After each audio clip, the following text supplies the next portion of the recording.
welcome back to my channel, folks. And today I'm making meatballs, beef meatballs. Let me tell you the ingredients I got here. I got 2 packs of ground chuck. I got the sour cream and chive mashed potatoes, real fast to do, just add water.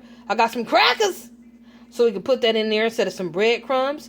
Over here, if you can't see it, I don't think you can. Put it up a little closer. I have Recipe Secrets Lipton Onion recipe soup and dip mix. This adds real good flavor to the meatballs. Secret weapon right there. Right here, I got some eggs. And for our green, we got some Simply Steamed Green Giant Asparagus without sauce. My gravy, I got some classic chicken gravy. Now, I know you guys might be saying, you using chicken on beef meatballs? You'd be surprised. That chicken flavor gravy with the beef, it makes it on point for real. You don't have to have beef on beef.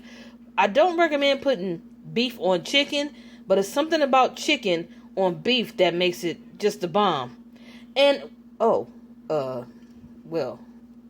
that don't need to be there, but since I see it, I'm gonna go ahead and hold on. Give me a second.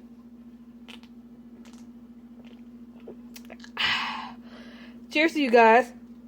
That's not part of the recipe, but here we go. I also have some gloves here so I can incorporate all my seasonings into the mix without having to use a spoon. You use a spoon, it really won't do the job to get everything mixed together. You need to get your hands in there. And if you're like I am, you don't want all that meat underneath your nails. In addition to using the Recipe Secrets onion mix here, I'm also going to use some garlic powder, Lowry seasoning salt, black pepper, and that all-American seasoning rub, that pork barrel barbecue. Now, when it comes to salt, this has about 610 milligrams of salt in it. So, like I always say, go easy on the salt if you got the pressure problems. The Lowry seasoning salt, as well as this pork barrel barbecue rub here, has salt in it. Of course, you want to be, kind of easy on it if you have some problems there. I don't want you following my recipe and cussing me out in my email talking about, yo, shit made my blood pressure rise. We don't want no problems like that. Now, because I'm having 2 packs of the ground chuck here, this has 2 packs inside, but I'm only going to use 1 full pack for this. When it comes to the other season, I think I'm going to use about a tablespoon, with the exception of the black pepper. I'm not going to go a tablespoon on the black pepper because this shit is hot. Got my ground chuck here. I'm about to open this pack and plop it on in. Got my bowl on deck. That's 1. And that's 2. Alright. Somebody asked me in my email, can I measure out what I'm using? So give me a second while I get my tablespoon and my teaspoon. This is for you. Okay, these are measuring spoons. Okay. Alright. First, I'm going for the garlic powder. Lord, that's not going to work. I'm going to have to open this. Bear with me, folks.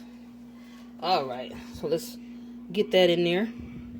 I'm trying not to bump the camera. So that's that. Bow! Okay. Then we have the Lowry's.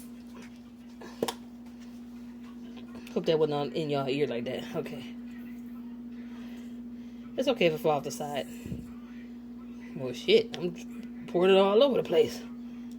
Remember back in the day when the Lowry's had the part that opened half and half?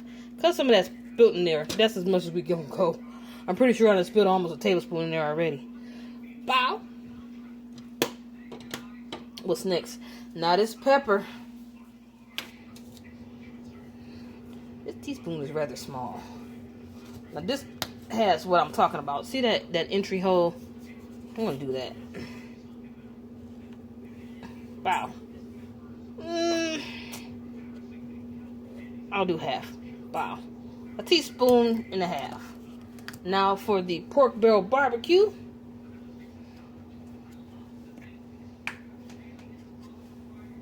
Now seeing that with that, this has that hole I like too when you just dig in there with the spoon. I'm gonna go ahead and do a teaspoon and a half, because that seasoned salt's already salty. Wow.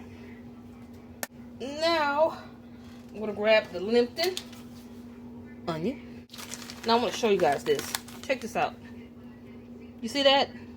You see them onion chunks in there? That's when you know you already got that onion. So you don't necessarily need onion powder unless you like a lot more onion. Just pour that whole thing on in there.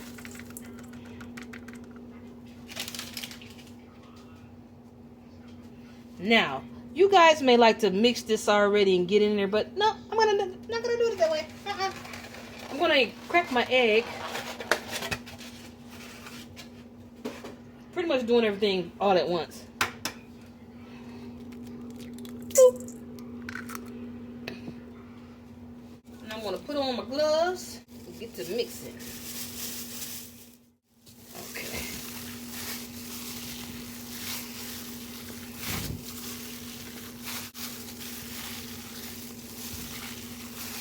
I'm gonna get that very incorporated. So now I'm gonna add the crackers.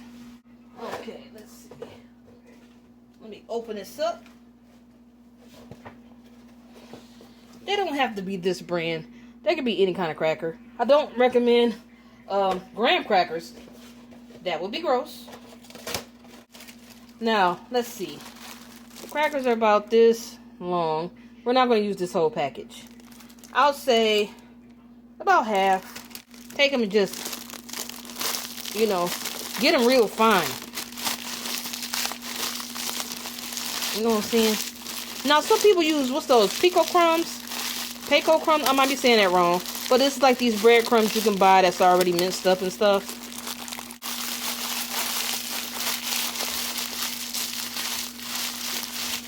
Now, because I'm doing this by hand, I'm definitely going to have a couple of large chunks in there. You can also use a blender to do this too. Okay, let me see how I got it so far. Sprinkle them on in there. Yeah, I've seen people use a blender. Oh, this smells so good. That's enough. Put this back up. Okay, put my gloves back on. And I'm going to get to mixing this up. Now I've got that all incorporated. Got the crackers in there. I'm going to form the meatballs. How you like to form your meatballs? You could use a spoon. Shoot, I've seen somebody use a ice cream scooper. But I like to make them. Let's see.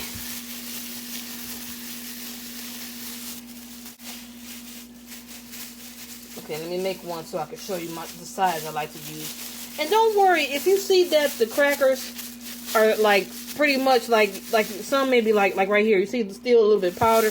That's fine, because as the meatball cooks, that juice is going to go ahead and get that right. I like to make them about that size. Okay, so through the miracle of time, I want to get these all rolled, and I'm going to show you what we got in this pan. All right, there they go. All balled up. That's a nice amount, huh? There's some nice sizes, too. It would be awesome with some spaghetti. Now, what I've done is I've turned my stove on to 6. You see this meatball? It's the runt of the bunch. That's going to be my done tester. So when they're all brown and I'm feeling curious to see if they're done, I'm going to split that bad boy in half. Yeah, ooh, I can smell it now. So you can do this a lot of ways. You can do these on top of the stove, or you can also do them in the oven. Some people, while they're cooking like this, they add some oil. I don't feel the need to do that because chuck is oily itself. It has a lot of grease in the meat itself. So as you hear it steaming, I didn't add any grease. It's cooking off its own oils. Listen to that sizzle. That's that ASMR.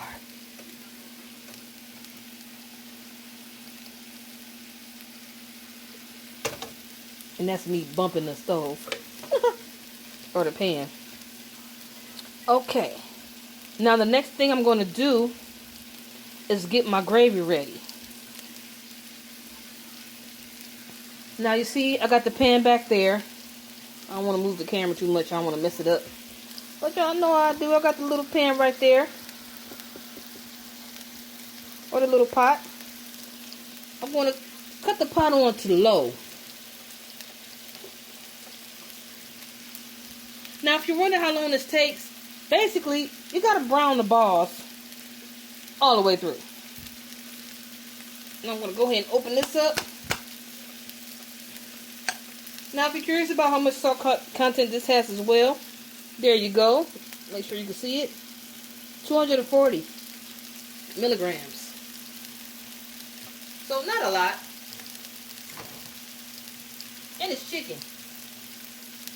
Now, meat being meat, you know I got to be extra. So, once that warm a little bit, I'm going to actually taste it and see what I need to add it to do it PoeticDoesIt's way.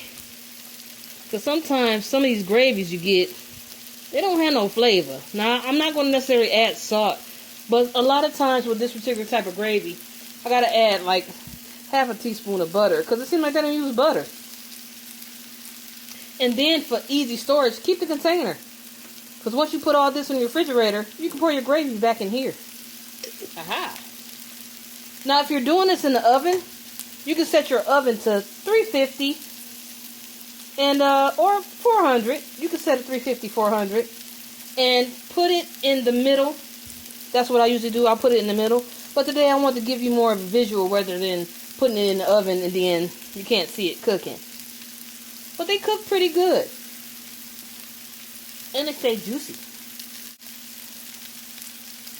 And to make sure it's getting that all around good cooking there, I'm going to add my top. I'm going to give that about 10 minutes. And I'm going to check to see if I need to roll them over. You know, make sure they're brown on each side. A lot of times with the lid on though, it'll get that browning on top. Now, the asparagus, as you can see here, is steamed. I can put that in the microwave.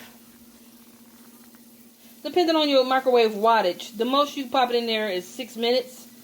You let it stand. And then, like I do, I like to add my butter and my green seasoning.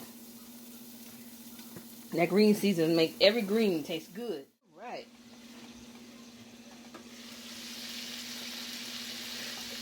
Yes, yes. Look at that. See, that's what I'm saying. It cooks off its own fat. Let's see those bottoms. Have a little brown bottom there. There's a lot of liquid. Now, what I'm actually going to do once my gravy gets warm, and like I said, I'm going to taste it and see if I need to add any butter or anything. I'm going to pour it in here. You know, and let that cook with the meatballs. You don't have to do it that way. Some people like the gravy on the side. That's why I said you can keep the container and pour the gravy in there.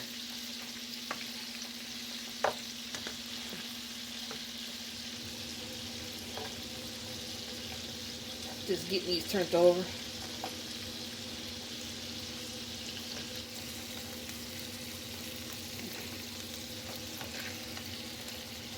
Okay, let me get back up.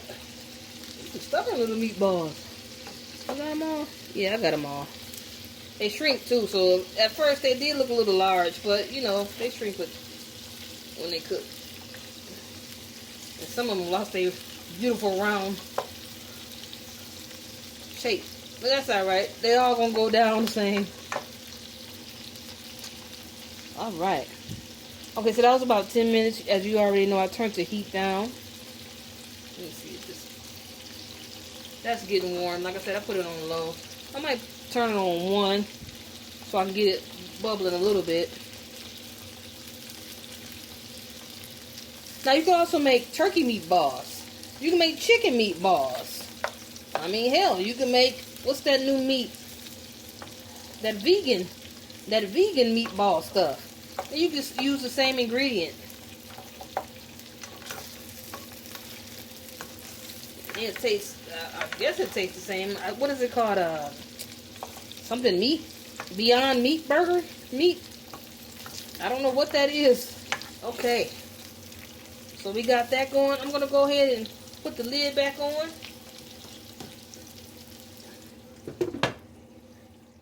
If you guys have any suggestions, be sure to either put them in the comments or send them to my Gmail.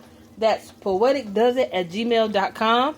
And don't forget to like, comment, and subscribe, as well as to set your notifications to on.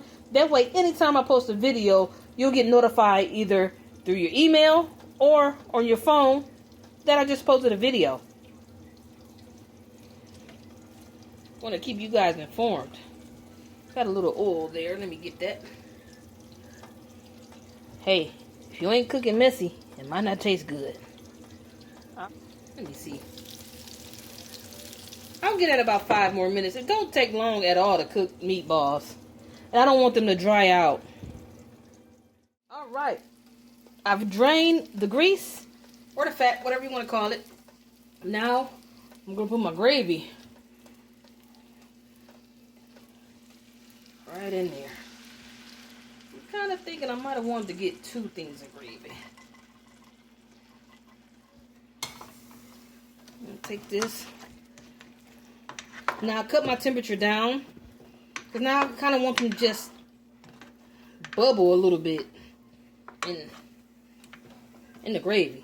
And I'm shocked at the gravy, because like I said, usually with the gravy I have to add stuff to it.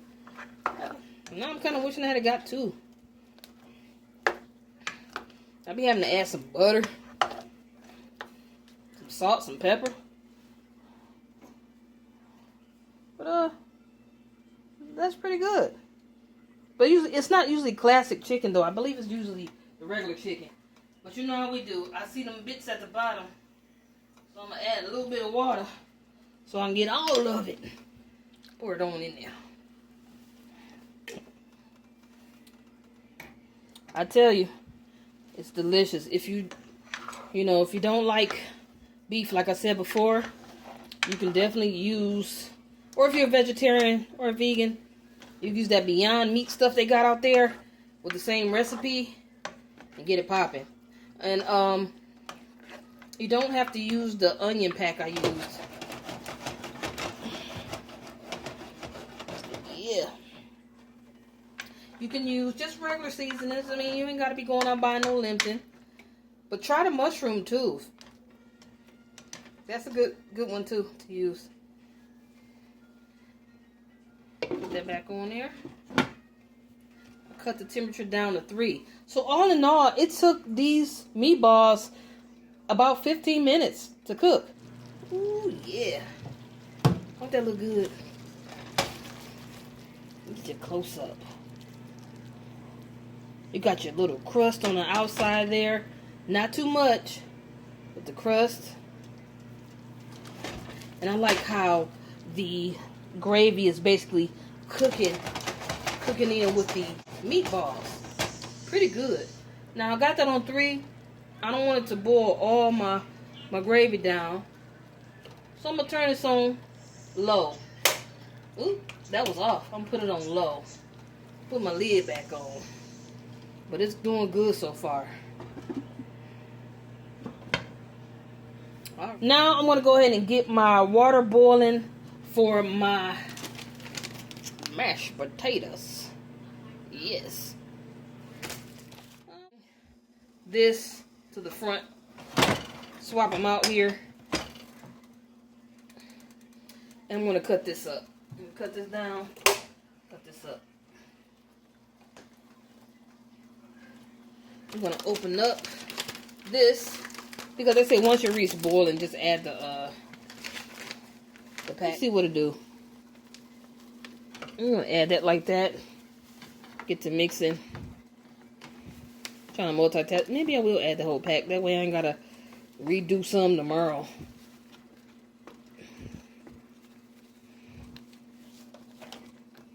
There you go. Now let me take this off the eye. See, when I listen. Hold on, give me a second. Let me add some more water. I be trying to listen to them. They be lying. Are you always lying?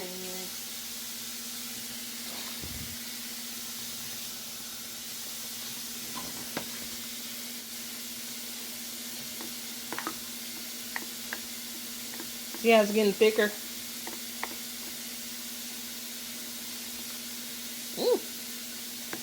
It's getting there.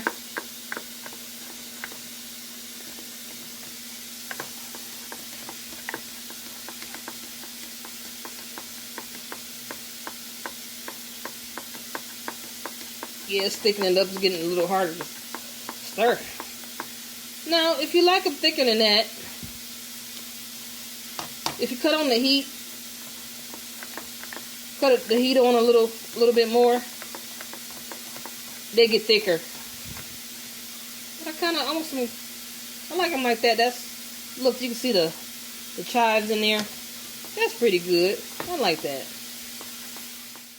Got 3 meatballs, mashed potatoes with gravy. The meatballs has gravy as well, and asparagus spear tips. Let me break this open. Ooh. Look at that steam. You can see the onion there. Let me give it a taste. Got to have a mashed potato with it.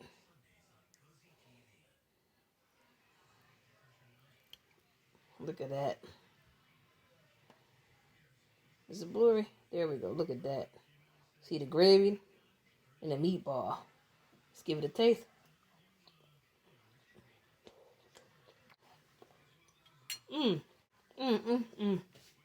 Well, y'all, that's some good eating right there. So, I'm about to get into it. Real easy to do. The meatballs took about 15 minutes. Mashed potatoes took about, 3 minutes once the water get boiling, because you got to mix it and make sure it's incorporated.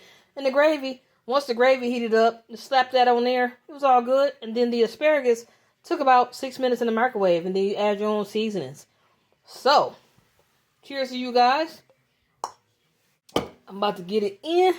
Get my grub on. If you have any comments, suggestions, be sure to send them to PoeticDoesIt@gmail.com or leave them down below in the comments. Be sure to set your notifications to on, so anytime I make a new video, you'll get a notification.